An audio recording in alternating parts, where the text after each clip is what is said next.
Makhluk halus hitam legam dengan kuku-kuku yang tajam menggigit dan mengoyak-ngoyak tubuh Kolim sampai darah darinya terserak di lantai. Sementara dua orang lagi menarik dan menyeret tubuhnya keluar dari rumah.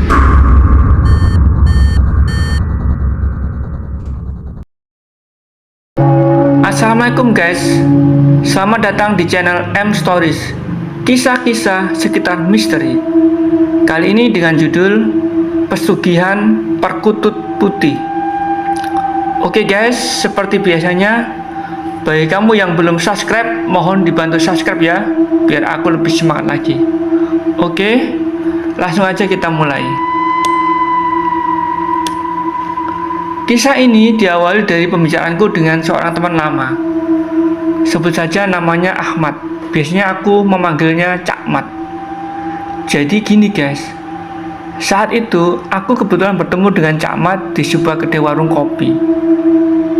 Karena udah lama nggak ketemu, jadi kita ngobrol cukup akrab. Sampai ia menceritakan kejadian mistis yang pernah ia alami tentang pesugihan perkutut putih. Jadi guys, dulu Cak Mat ini bekerja pada seorang pengusaha minuman temulawak. Sebut saja Kohlim. Dia bekerja udah lumayan lama. Sampai pada akhirnya Cak Mat ini mengalami kecelakaan kerja yang membuat dia harus resign dari pekerjaannya sebagai seorang sopir. Tapi meski begitu hubungannya dengan Kohlim ini tetap baik. Beliau masih sering berkunjung ke rumah Cak Mat bila ada kebutuhan sopir untuk keluar kota. Sampai pada suatu hari, saat itu menjelang asar, Kohlim ini datang menemui Cak Mat untuk mengajaknya pergi ke Alas Caruban di daerah perbatasan Madiun. Saat itu Cak Mat lagi nggak banyak kerjaan, bersedia mengantar Kohlim ke Caruban. Sebenarnya ia tidak tahu alasan Kohlim mengajaknya ke Caruban. Saat itu perasaannya senang aja dapat job dari Kohlim, bisa membayar SPP anaknya yang belum terbayar bulan ini. Selama perjalanan ke Caruban, gak ada perasaan yang aneh-aneh yang ia rasakan sampai memasuki daerah Alas Roban, hutan di daerah Caruban. Cak Mat ini merasa agak ganjil dengan Kohlim.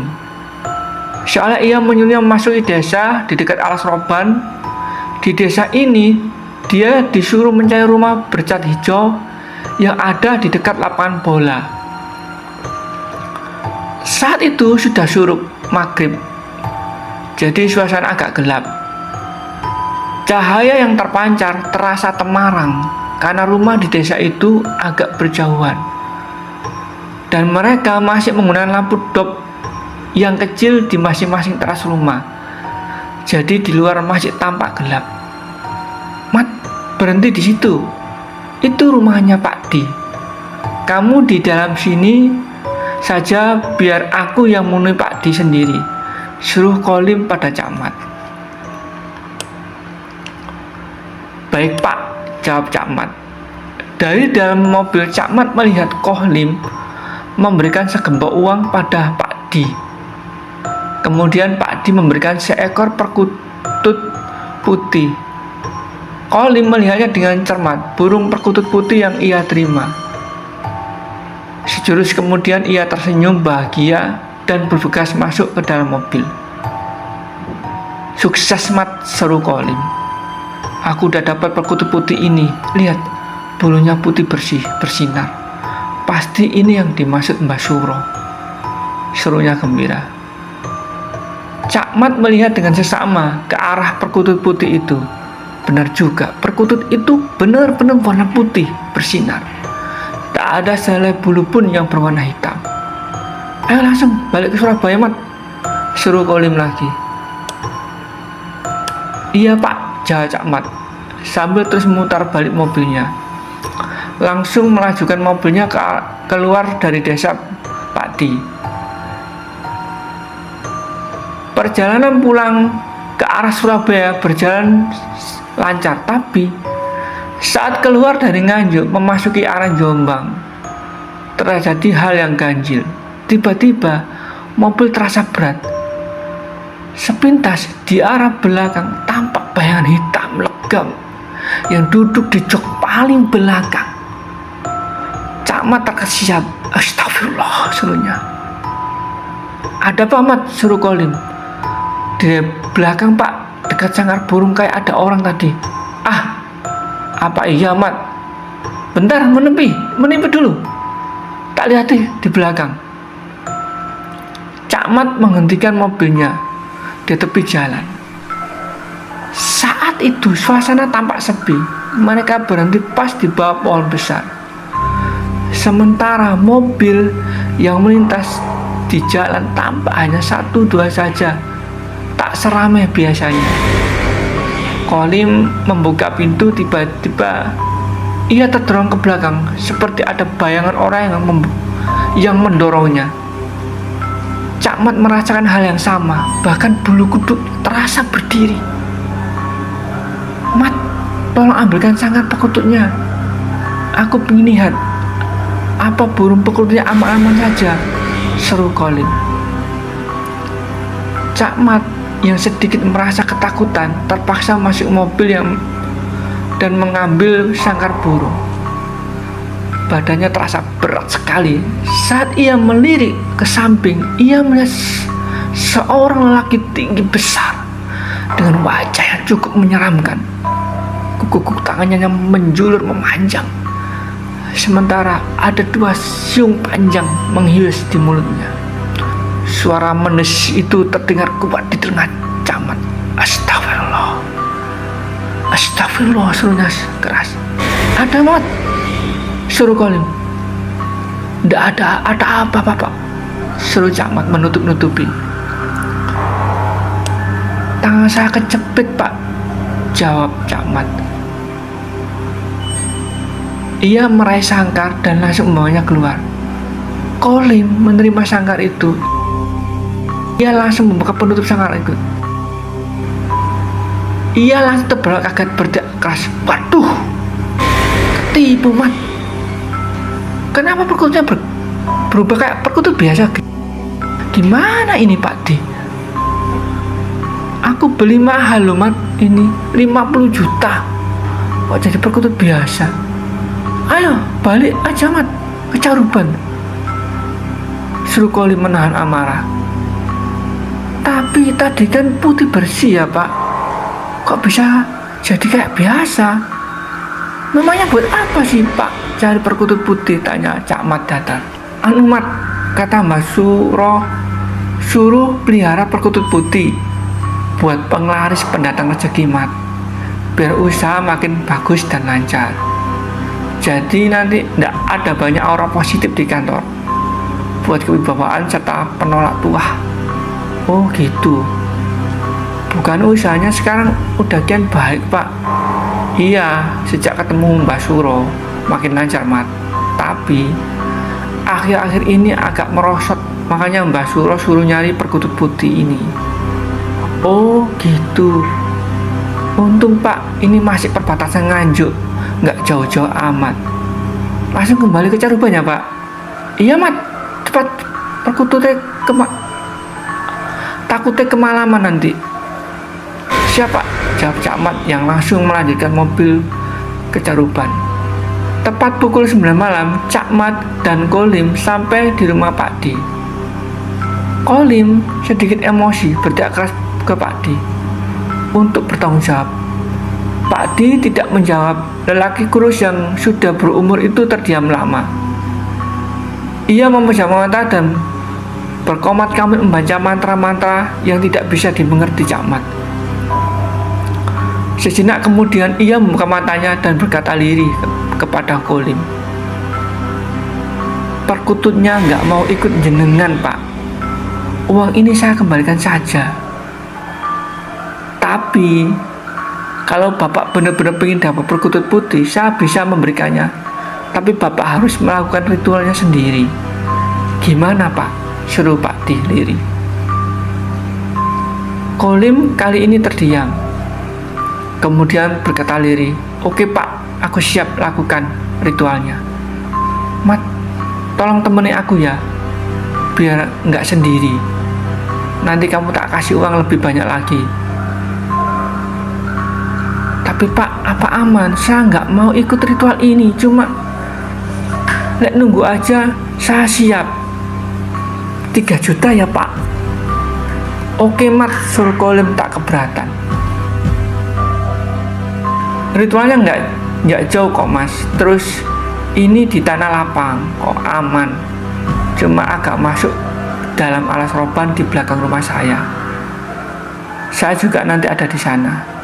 Iya Mat, aman kok. Aku yang ngelakuin, bukan kamu, suruh Kolim. Iya Pak, 3 juta ya, suruh Cak Mat pasrah. Oke Mat.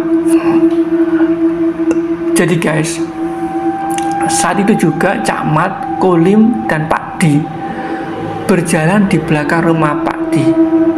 Mereka berjalan memasuki alas roban yang dipenuhi lebatnya pohon jati. Sekitar 20 menit mereka sampai pada tanah lapang yang cukup besar. Di tengahnya ada batu besar yang terbelah menjadi 2. Sementara di samping batu tumbuh pohon randu alas yang cukup besar menaungi batu besar yang terbelah itu. Sepintas memandang seperti sebuah istana batu yang berdiri kokoh di tengah hutan. Ayo Pak, kita mendekat ke batu belah ini, suruh Pak Di. Kolim dan Cak Mat mengangguk dan berjalan belahan.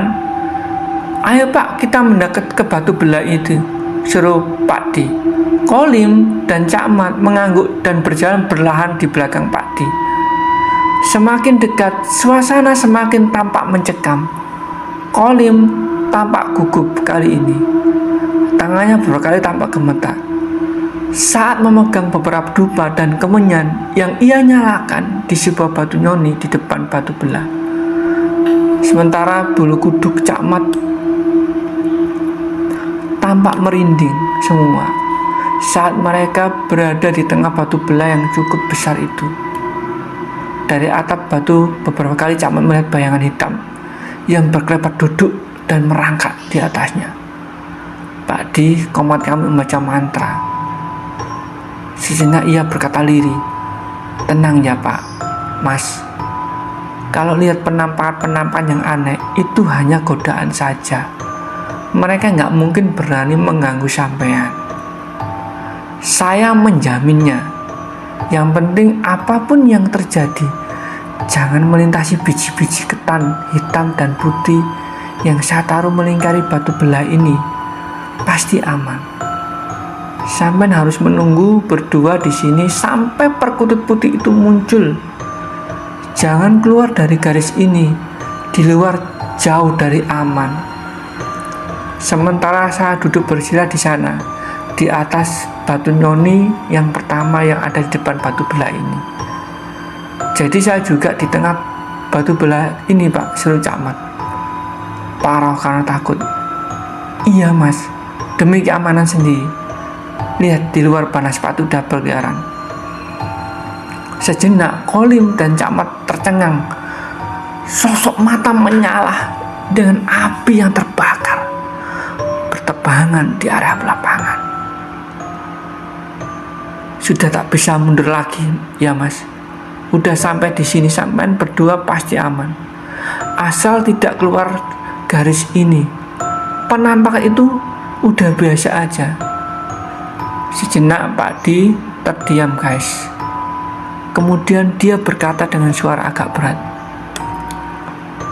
"Ingat ya, kalau ada perkutut putih, jangan bergerak. Tunggu sampai ia turun. Saat ia hinggap pada salah satu dari kalian yang harus pegang. Jangan yang tidak dihinggapi. Itu tidak boleh. Itu saja pantangannya. Saya undur dulu ke sana. Kalian diam saja di sini." Iya Pak, jawab Kolim.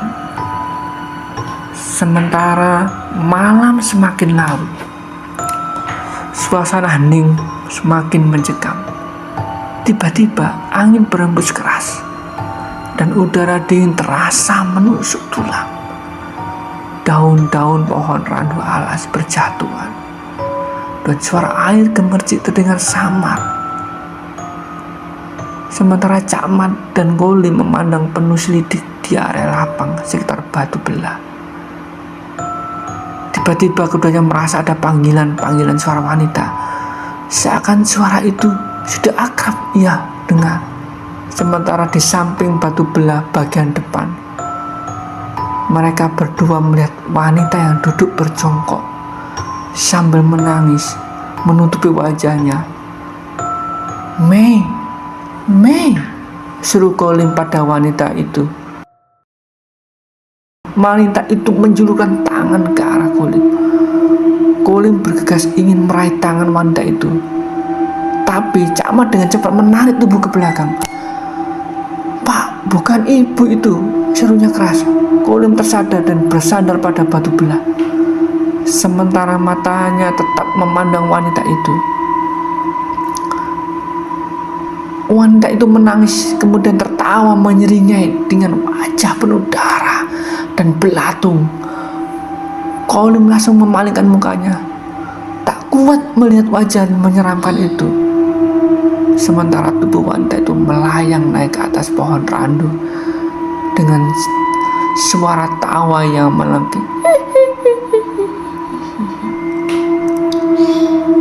"Aduh Mat, selamat aku," seru Kolim dengan jantung yang berdetak keras karena kaget.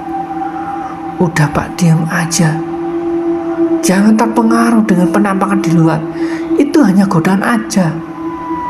Kita duduk sini aja menunggu perkutut putih yang Bapak cari." "Iya Mat," seru Kolim datar. Jam 2 lewat sampai jam 3, penampakan di luar semakin sepi. Sepertinya tak ada gangguan lagi dari makhluk halus yang ada di alas roban. Suasana kembali hangat, tak sedingin sebelumnya, dan angin yang berhembus terasa lembut menggoyang dahan-dahan pohon randu alas. Tapi bayangan perkutut putih tak juga tampak. Kolim jadi kehilangan kesabarannya. "Masa kita dibohongin lagi Mat?" seru Kolim pada Cakmat. "Enggak Pak, tunggu sebentar. Masih pukul 3 lebih. Lihat itu di atas dahan. Itu ada perkutut putih," seru Cakmat pada Kolim. Saat itu guys, Kolim langsung berdiri dengan wajah ceria. Ia berdiri tegap di tengah batu belah, sementara Cakmat duduk bersila di bawahnya. Benar saja, burung itu turun berjalan di atas batu belah, kemudian turun lagi hingga di pundak Kolim yang berdiri dengan sigap. Kolim tersenyum bahagia dipandangnya burung perkutut putih itu yang tampak putih bersinar. Sementara di dalamnya tampak garis kuning keemasan terhias cantik. Burung itu sangat elok sekali. Ia bergegas menangkap burung itu. Burung perkutut itu tak terbang, bahkan sangat jinak. Oleh karena itu, saat ia memegangnya dan meletaknya di depan dadanya, ia melekas pegangannya, burung itu tidak terbang. Hingga Cakmat pun tampak kagum melihat pesona perkutut putih itu. Tapi guys, saat Kolim ingin memegangnya kedua kalinya, burung itu menghindar dengan terbang rendah. Ia turun dan hinggap di pundak Cakmat. Cakmat ketakutan. Ia dari awal tak mau berhubungan dengan hal-hal ini. Jadi ia tak bergerak dan tak juga ingin menangkap perkutut itu. Sementara perkutut itu tampak jinak berjalan di pundak dan tangan Cakmat. "Tangkap Mat," seru Kolim. Cakmat hanya terdiam, tidak berani menjawab. Sementara Kolim yang takut perkututnya terbang meninggalkan batu belah langsung menangkapnya. "Aduh Mat, sudah bersubuh. Kok nggak kamu tangkap? Lah hilang di mana?" gerutu Kolim. "Aduh Pak, aku takut nangkepnya," jawab Cakmat datar. Di saat itu Pak Di tiba-tiba muncul di depan batu belah. "Udah, nggak apa-apa. Tadi kan sempat bertengkar di Kolim. Cuma aku, jangan lupa tahun depan di bulan Suro, Jumat Kliwon, perkututnya dibawa ke rumah saya. Saruat, ini saya kasih kain putih penutup sangkarnya. Jangan sampai jatuh dan sobek ya, serunya mewanti-wanti. Siap Pak Di, seru Kolim. Saat itu juga guys, Camat dan Kolim berpamitan pergi balik ke Surabaya. Sampai di rumah Kolim, perkutut itu tetap berwarna putih bersinar. Ia menaruh sangkar perkututnya di atas loteng di depan kamar pribadinya. Setelah saya mendapat uang 4 juta, Camat berpamitan pulang dengan bibir penuh senyum. Lumayan buat bayar hutang, katanya dalam hati. Sementara beberapa bulan sudah berlalu, perusahaan Kolim semakin maju. Bahkan kini ia bisa membuka 2 pabrik lagi di daerah Krian dan Sidoarjo. Kolim sudah tak pernah menghubungi Camat. Kini ia sudah punya 2 sopir pribadi. Jadi kemana-mana tidak butuh bantuan Camat lagi. Sampai suatu hari anaknya Kolim, Ko David, mengunjungi rumah Camat. Ke rumah, katanya Kolim sakit keras. Camat yang kaget dan kebingungan mengiyakan saja ajakan tersebut. Sampai di rumah Camat, melihat tubuh Kolim yang terbulai lemas, badannya tampak kurus dan mukanya pucat. Dari mulutnya keluar terusan ucapan, "Mat, tolong saya, Mat. Mat, tolong saya, Mat." Camat yang mendengar ucapan itu terus mengambil Kolim. "Saat di sini, Pak," serunya. "Mat, Mat, kalau kamu nggak mau mbak perkutut putihnya, tolong kamu lepaskan dari sangkarnya. Soalnya ya tak mau dilepas sama anak-anakku. Aku ketiwasan, Mat. Aku lupa meruatnya. Meruatnya di bulan Suro kemarin. Kayaknya robek. Makhluk-makhluk halus itu terus menggangguku, Mat. Tolong aku, Mat. Aku nggak bisa terus seperti ini." Sejurus kemudian Kolim berteriak-teriak sambil matanya melotot. Pergi, panas. Jangan kau cakar-cakar tubuhku. Hentikan, suruh Kolim sambil terus meronta. Keluarga Kolim yang melihat kondisi Kolim terus menangis sambil berkata sedih, "Tolong Pak Mat, Papa dibantu, kasihan sudah 2 bulan ini dia seperti ini. Katanya ada makhluk-makhluk hitam berkuku tajam terus mencakari tubuhnya. Lihat Pak, tubuhnya terkeberet kemerahan seperti itu." Camat melihat kondisi Kolim menjadi iba. Ia memutuskan menemani mantan bosnya itu untuk 1 malam. Terus Papa ngomong ada perkutut putih di sangkar burung ini. Tapi loh, Pak Mat, nggak ada perkutut di sini, hanya perkutut biasa yang tampak di atap rumah. Itu pun jumlahnya 4. Perkutut itu biasanya terbang di sekitar perumahan ini. Jadi kami bingung Pak Mat. Tolong dibantu Pak Mat, suruh Ko David memohon. "Iya Ko, coba saya nginap di sini nanti malam. Ko David temani ya, soalnya kalau sendiri saya juga takut," kata Camat polos. Baik Pak Mat, saya siap." Malam itu Camat menginap guys. Saat tengah malam, ia melihat bayangan lelaki tua berbaju putih yang berjalan di ruang tamu. Ia melambaikan tangannya ke arah Camat. Camat yang saat itu ketakutan, dengan sekuat hatinya ia berjalan mendekati lelaki tua itu sambil berkata, "Ada apa Mbak? Aku ikut kamu boleh. Kehidupan kamu pasti makmur dan kaya raya. Dan pada hari itu aku kan milih kamu. Tapi lelaki egois ini ya paksa aku." "Gimana Mat?" serunya dengan tersenyum sinis. Saat itu juga Camat semakin ketakutan guys. Ia sadar lelaki tua itu adalah jelmaan dari perkutut putih.